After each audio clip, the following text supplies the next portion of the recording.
Hi friend, అందరూ ఎలా ఉన్నారు? బాగున్నారా? ఈరోజు మా ఇంట్లో చైనీస్ రైస్ చూడండి. ఫస్ట్ చికెన్ ముక్కలుగా కట్ చేసుకుని చిన్న చిన్న ముక్కలుగా కట్ చేసుకోవాలి. కట్ చేసుకుని కొంచెం అలా వేసి ఒక 2-3 నిమిషాల కంటే ఎక్కువ వేగనివ్వకూడదు. అలా వేగినాక అటు ఇటు తిప్పేసేసి 2-3 సార్లు లైట్గా వేగినాక తీసేయాలి. తీసేసినాక అదే ఆయిల్లో కొంచెం నువ్వుల నూనె ఉంటుంది కదా, ఆ నువ్వుల నూనె అనేది కొంచెం పొయ్యాలి. ఏది ఒక స్పూనే, మన అన్నం తినే స్పూన్ ఉంటుంది చూడు, ఆ ఒక్క స్పూన్ మాత్రమే. అది కూడా చాలా తక్కువ, దానికన్నా కూడా కొంచెం తక్కువ వేయాలి. ఎందుకంటే ఆ ఆయిల్ ఏంటో నోరుకి పెనేసినట్టు, నాలుగుకి పెనేసినట్టు అలా ఉంటుంది అన్నమాట.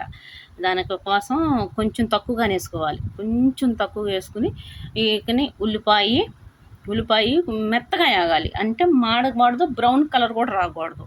అది ఓన్లీ లైట్ కలర్ రావాలన్నమాట. అది ఉల్లిపాయ మెత్తబడితే మనకు కావాలి అంతే, దాని టేస్ట్ బాగుంటుంది. మెత్తగా ఉడికినాక దాంట్లో చిన్నులపాయ మన ఇష్టం, అది ఇన్ని వేసుకోవాలి అన్ని వేసుకోవాలి అని కాదు, మనం చేసే క్వాలిటీని బట్టి వేసుకోవాలి.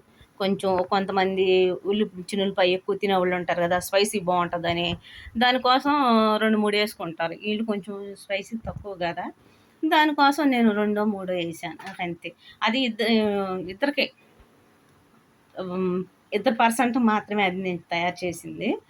కొంచెం 2 రెబ్బలు మాత్రమే చిన్నులపాయ తురిమి దాంట్లో వేసుకోవాలి. దాంట్లో వేసినాక అది కూడా వేగినాక క్యారెట్ ముక్కలు, బిన్నీస్ ముక్కలు, పచ్చి బఠానీ అవి మళ్ళా దాంట్లోనే వేసుకోవాలి. వేసినాక అవి కూడా కొంచెం మెత్తగా వేగినాక చికెన్ వేసుకోవాలి. చికెన్ వేసినాక స్పైసీ వేసుకోవాలి. ఈ సాసులు ఉంటాయి ఇంట్లో, మనకు తెలీదు, నాకు తెలిసిందాల్లో ఒకటే సోయా సాస్. అది మనకు కూడా తెలిసిందే కదా, సోయా సాస్ ఒకటి మాత్రమే వేసుకోవాలి. ఇక అంతే. అది వేసినాక ఇంకో సాస్ ఉంటుంది, అది వేసుకోవాలి. మర్చిపోయా, ఆ ఉల్లిపాయ వేగిన తర్వాత వెజిటేబుల్ కూడా వేసాను కదా, అప్పుడు ఒక గుడ్డు వేసా. దాని టేస్ట్ కూడా బాగుంటుంది. ఒక గుడ్డు పగలు అవన్నీ పక్కన నెట్టేసి ఒక గుడ్డు వేయాలి. ఒక గుడ్డు వేసినాక అది కొంచెం ఆమ్లెట్ టైప్లో వచ్చినాక దాన్ని చితగొట్టాలి. దాన్ని చితగొట్టి అప్పుడు ఈ మొత్తం కలిపేసేసుకోవాలి. మొత్తం కలిపినాక అప్పుడు రైస్ వేయాలి.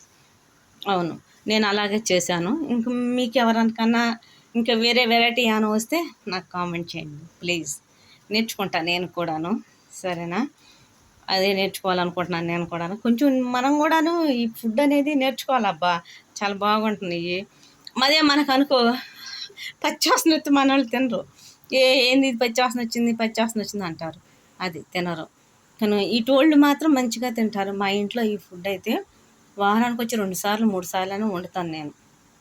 మా మామ వాళ్ళకి ఇష్టం. మళ్ళీ వీళ్ళకి 2 ఆడపిల్లలు ఉన్నారు, పెళ్లి కాని వాళ్ళు కూడా ఇష్టంగా తింటారు అన్నమాట. చాలా బాగుంటుంది. కానీ మనకు తినటం ఇష్టం ఉండదు, ఎందుకంటే సాసులు పోసుకుంటారు కదా, ఇష్టం ఉండదు అంతే. అలా అన్నీ కలిపేసుకుని వేసుకోవాలి. కొన్ని విన్నా, కొన్ని చేస్తున్నా, కొన్ని చూస్తున్నా ఎత్తుకో మనసు అనేది ఒకలాగా అనిపించిద్ది. కొంతమంది గురించి చెప్పుకోవాలంటే అది బాధో తెలీదు, భయమో తెలీదు, బాధ్యతో తెలీదు, అంత భయంకరంగా ఉంటారు.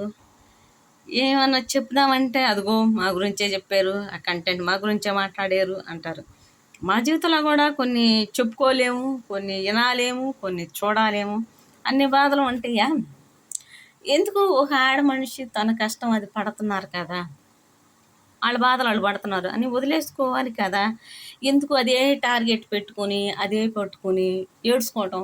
ఎదుగుతున్నామని ఏడుతున్నారా, లేకపోతే వాళ్ళ కింద ఒదిగుంటం లేదని ఏడుతున్నారా? ఈ రెండిట్లో అసలు నాకు మస్తు కన్ఫ్యూజ్ అబ్బా. మీకు ఎవరికైనా తెలిస్తే నాకు చెప్పండి ప్లీజ్. ఒక ఆడపిల్ల ఎవరు సపోర్టు లేకుండా తన కాళ్ళ మీద నిలబడి ఇది నేను అని తన గర్వంగా చెప్పుకోవడంలో తప్పు ఉంటుందా?